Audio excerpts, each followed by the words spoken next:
Hey everyone, welcome back to our channel. In today's video, I'm going to show you how to change a username on your Facebook using your laptop. It's very quick and easy, so let's get started.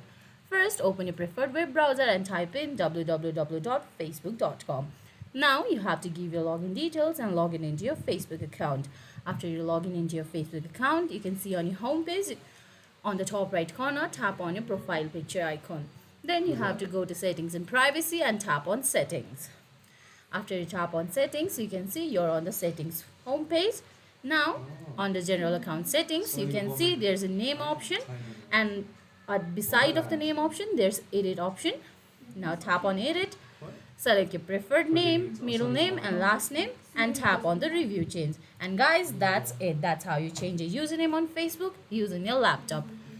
If you found this video helpful, please give it a thumbs up, leave a comment, subscribe to our channel and hit that bell icon. See you in the next video. Thanks for watching.